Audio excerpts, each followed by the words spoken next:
A Peculiar Man by Anton Chekhov. Between 12 and 1 at night, a tall gentleman, wearing a top hat and a coat with a hood, stops before the door of Maria Petrovna Koshkin, a midwife and an old maid. Neither face nor hand can be distinguished in the autumn darkness, but in the very manner of his coughing and the ringing of the bell a certain solidity, positiveness, and even impressiveness can be discerned. After the third ring, the door opens and Maria Petrovna herself appears. She has a man's overcoat flung on over her white petticoat. The little lamp with the green shade which she holds in her hand throws a greenish light over her sleepy, freckled face, her scraggy neck, and the lank, reddish hair that strays from under her cap. "Can I see the midwife?" asks the gentleman. "I am the midwife. What do you want?" The gentleman walks into the entry and Maria Petrovna sees facing her a tall, well-made man, no longer young, but with a handsome, severe face and bushy whiskers.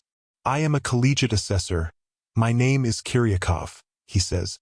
"I came to fetch you to my wife. Only please make haste." "Very good." The midwife assents. "I'll dress at once, and I must trouble you to wait for me in the parlor." Kiryakov takes off his overcoat and goes into the parlor. The greenish light of the lamp lies sparsely on the cheap furniture in patched white covers, on the pitiful flowers and the posts on which ivy is trained. There is a smell of geranium and carbolic. The little clock on the wall ticks timidly, as though abashed at the presence of a strange man. "I am ready," says Maria Petrovna, coming into the room 5 minutes later, dressed, washed, and ready for action. "Let us go." "Yes, you must make haste," says Kiryakov. "And, by the way, it is not out of place to inquire, what do you ask for your services?" "I really don't know," says Maria Petrovna with an embarrassed smile. "As much as you will give." "No, I don't like that," says Kiryakov, looking coldly and steadily at the midwife. "An arrangement beforehand is best. I don't want to take advantage of you, and you don't want to take advantage of me. To avoid misunderstandings, it is more sensible for us to make an arrangement beforehand." "I really don't know. There is no fixed price. I work myself and am accustomed to respect the work of others. I don't like injustice. It will be equally unpleasant to me if I pay you too little, or if you demand from me too much, and so I insist on your naming your charge." "Well, there are such different charges." In view of your hesitation, which I fail to understand, I am constrained to fix the sum myself. I can give you 2 rubles. "Good gracious!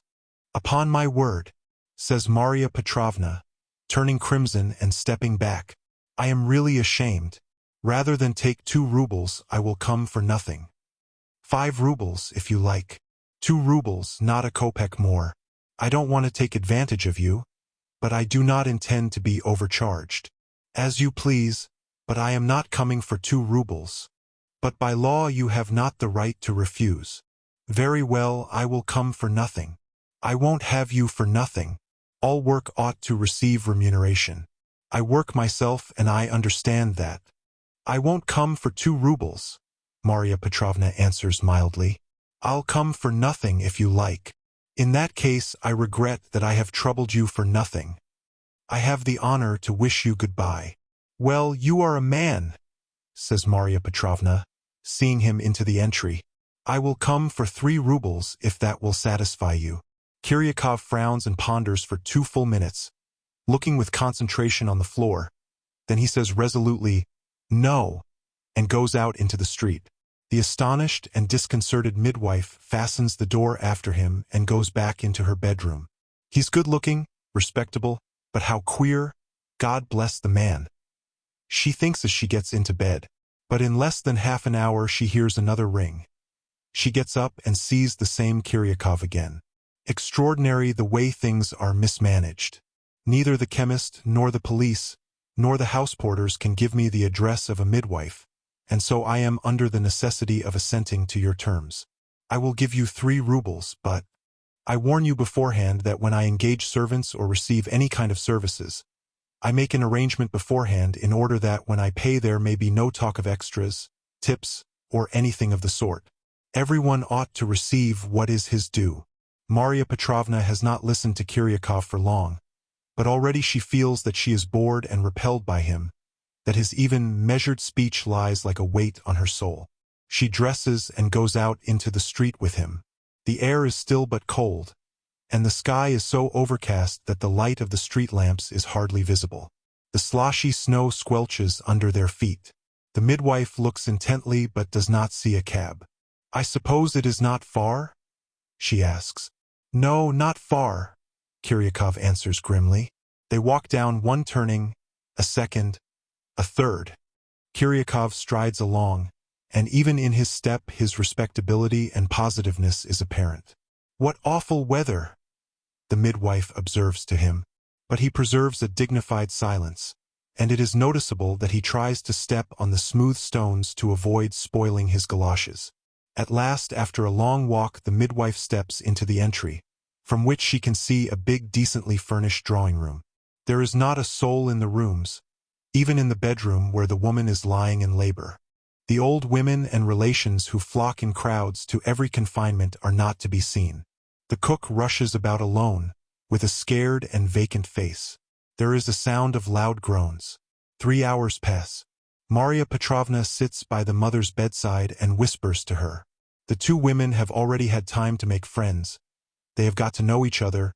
They gossip. They sigh together. "You mustn't talk," says the midwife anxiously, and at the same time she showers questions on her. Then the door opens and Kiryakov himself comes quietly and stolidly into the room. He sits down in the chair and strokes his whiskers. Silence reigns. Marya Petrovna looks timidly at his handsome, passionless, wooden face and waits for him to begin to talk, but he remains absolutely silent and absorbed in thought. After waiting in vain, the midwife makes up her mind to begin herself, and utters a phrase commonly used at confinements. "Well now, thank God, there is one human being more in the world." "Yes, that's agreeable," said Kiryakov, preserving the wooden expression of his face. "Though indeed, on the other hand, to have more children you must have more money. The baby is not born fed and clothed." A guilty expression comes into the mother's face, as though she had brought a creature into the world without permission or through idle caprice. Kiryakov gets up with a sigh and walks with solid dignity out of the room. "What a man, bless him," says the midwife to the mother.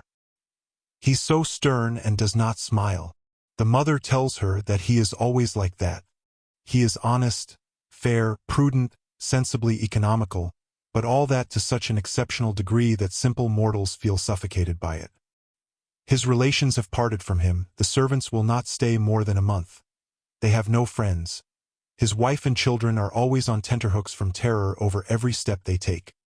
He does not shout at them nor beat them. His virtues are far more numerous than his defects, but when he goes out of the house they all feel better and more at ease. Why it is so the woman herself cannot say.